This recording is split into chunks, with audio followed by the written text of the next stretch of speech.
Aloe vera. It's been helping mankind for thousands of years. Alexander the Great, Cleopatra and Christopher Columbus all knew of its benefits.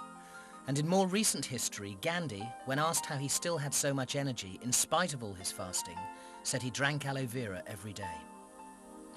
It only grows in hot, dry climates, liking soils rich in minerals, and its one natural enemy is frost. There are over 300 different types of aloe vera, but only 5 of them are known to be useful to mankind. Of those 5, the most potent is Aloe barbadensis Miller. It's been around for thousands of years, and it's probably been helping mankind for 4,000 years. I'd seen it in the textbooks before, but I didn't realise it was actually on the coat of arms of the Royal College of Veterinary Surgeons, actually a picture of the Aloe barbadensis Miller plant. And what was very interesting was that they actually used it internally and topically, because really these days, the actual internal use, everybody seems to think it's a new thing, when in fact it's been going for hundreds of years using it internally. It looks like a cactus, but it's actually a succulent. It's a member of the lily family. Under the rind of the leaf, you've got a sap system. Underneath that layer of sap is what we call a mucilage layer, or a slimy layer.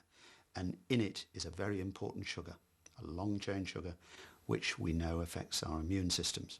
And right in the middle is the inner core, or gel, which is the water storage organ of the plant, but where it also keeps its vitamins and minerals. There are at least 75 vitamins, minerals. There are saponins, which are soapy substances. There are enzymes which help your digestion or are anti-inflammatory. There are 2 different groups of enzymes. You've got antimicrobial agents that will kill not only bacteria but yeasts and fungi and viruses. The action of the whole is far greater than the individual actions of the groups of substances. They sort of enhance each other. To guarantee that the benefits reach you in their purest form, Forever Living Products, the world's largest growers of this remarkable plant, produce only the Rolls-Royce of aloe vera. Our plants are organically grown to start with. We don't use herbicides or pesticides. Our aloe plants are harvested by hand, so only the most mature leaves are cut off the plant, and those leaves are transported very rapidly to the manufacturing plant. They're processed quickly in what's called a cold stabilization process, because a lot of these substances are sensitive substances, and if you boil them up, you'll destroy their effects. We have to add some stabilizers, but they're all from natural sources, and then obviously we put it in the bottle. But we do this without filtration and without concentration. It is important in any product to make sure that you have a decent amount of aloe vera, or it's obviously not going to work. Our main ingredient is stabilized aloe vera gel with da-da-da-da-da. You go into some shops and it's da-da-da-da-da with aloe vera, but a tiny amount. In fact, such a small amount as to make me cast doubt on its efficacy. After 2 years of research at Oxford University into the properties and uses of aloe, Dr. Peter Atherton is one of the world's acknowledged experts. The areas in which it works, I believe, are fundamentally only 2.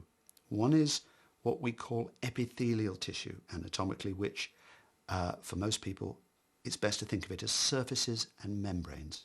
So your biggest epithelium is your skin. But of course, as the skin goes into the mouth, it changes and becomes a mucous membrane, which lines the sinuses, the back of your nose, the throat, then goes down the gullet, lines the stomach and the small bowel, the large bowel, comes out and becomes skin again. It lines the genital tract and it lines the lungs, the bronchi. So if you could think of aloe vera working wherever there is damage to surfaces and membranes. And the second area, due to this long-chain polysaccharide sugar, which was in that slimy bit in the leaf, is it works on the immune system as what we call an immunomodulator, which means it's a balancer. In some circumstances, it seems to enhance the immune response, but in other circumstances where the immune response is already too much, it will slow it down.